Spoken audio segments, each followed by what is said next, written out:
আসসালামু আলাইকুম বন্ধুরা। তো আমি তো চলে আসলাম আপনাদের ছোট বোন পাখি আপা। তো পাখি আপা আজকে রান্না করবে পালং শাক দিয়ে তেলাপিয়া মাছ দিয়ে। তো তেলাপিয়া মাছটাকে তো আমি ভালো করে ধুয়ে পরিষ্কার করে ভেজে নিয়েছি খুব সুন্দর করে, আর কি একটু অত না।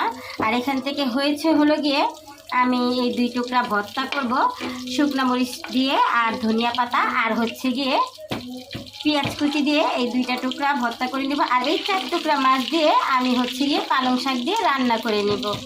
তো মাছটা তো আমার ভাজা শেষ, মাছটাকে এখন আমি নামিয়ে নিব। তো এখানে আমি পেঁয়াজ কুচি বসিয়ে দিয়েছি মাছ ভাজার তেল দিয়ে। তো তেল আমি আরেকটু দিব, যেহেতু এখানে আরেকটু তেল লাগবে। আর এখানে আমি আরও রান্না করে নিয়েছিলাম, এখানে আমি বাঁধাকপি ভাজি করে নিয়েছি। তো বাঁধাকপি ভাজিটা আমার শেষ। আর এখানে আমি আজকে হচ্ছে গিয়ে বাঁধাকপি ভাজি আর ডাল ভাত রান্না শেষ। আর হচ্ছে গিয়ে পালং শাকটা রান্না করে নিব। তো পেঁয়াজটা ভাজা হতে হতে আমি পালং শাকটাকে ভালো করে ধুয়ে পরিষ্কার করে কেটে নিই। আর এখানে আরেকটু তেল দিয়ে দিব। তো এখানে তো আমি ভালো করে ধুয়ে পরিষ্কার করে তারপর হচ্ছে গিয়ে পালং শাকটাকে একটু ছোট ছোট করে কেটে নিয়েছি। আর হচ্ছে গিয়ে এখানে কয়েক টুকরা মাংস নিয়ে নিয়েছি আমার মেয়েদের জন্য ভাজার জন্য, ওরা শাক খায়।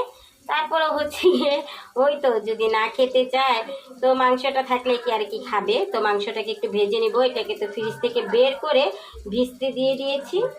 তো এটাকে আমি ভালো করে ময় মশলা মেখে তারপর হচ্ছে গিয়ে ভেজে নিব।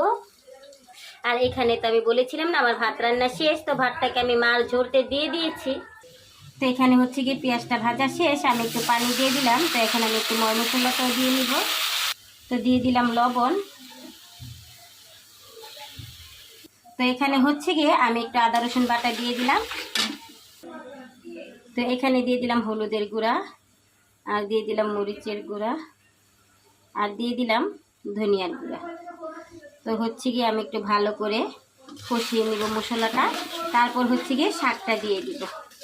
মশলাটা আমার একটু ভালো করে কষানো হোক, তারপর আমি মাছটা দিয়ে দিব। আর এখান দিয়ে আমি ওই চুলাতে একটু মরিচ টেলে নিব আর একটু পেঁয়াজ কুচি করে নিব। ওই যে বললাম না হাতে মেখে একটু ভর্তা করবো আর কি। মশলাটা কষানো হয়ে এসেছিল, তারপর আমি দিয়ে দিয়েছিলাম শাক। তো শাকটা দিয়ে আমি একটু নেড়ে চেড়ে নিয়েছি মশলার সাথে। তো শাক থেকে তো পানি উঠে গিয়েছে, আর আমি সাথে একটা আলু কেটে দিয়েছিলাম। আর এখন আমি মাছগুলো দিয়ে একটু ঢেকে দিব। তো শাকটা আর কিছুক্ষণ পরেই সিদ্ধ হয়ে যাবে, আর মাছটাও ভাজা। তো আমি আর একটু পানি শুকিয়ে তারপর হচ্ছে গিয়ে শাকটাকে নামিয়ে নিব। তো মাছগুলোকে আমি একটু দিয়ে দিচ্ছি। এই তো 4 টুকরা মাছ আমি দিয়ে দিলাম। তো এখন আমি একটু ঢেকে দিব। তো শাকটা আর আলুটা শুকিয়ে সিদ্ধ হয়ে আসলে তারপর হচ্ছে গিয়ে পানিটাকে আমি আরেকটু শুকিয়ে তারপর আমি তরকারিটাকে নামিয়ে নিব। আর ওই যেমনটা বলেছিলাম এই 2 টুকরো মাছ আমি রেখে দিয়েছি, লেজা আর 1 টুকরা মাছ আমি হচ্ছে গিয়ে এখন শুকনো মরিচটা টেনে নিব। এই 2 টুকরা আমি ধনিয়া পাতা আর পেঁয়াজ কুচি দিয়ে ভর্তা করে নিব। আর এখানে হচ্ছে গিয়ে মাংসগুলোকে আমি কেটে ধুয়ে পানি ঝরতে দিয়ে দিয়েছি। আর এখানে একটা আলু কেটে নিয়েছিলাম, তো মাংসের সাথে আলুটাকে আমি ভেজে নিব।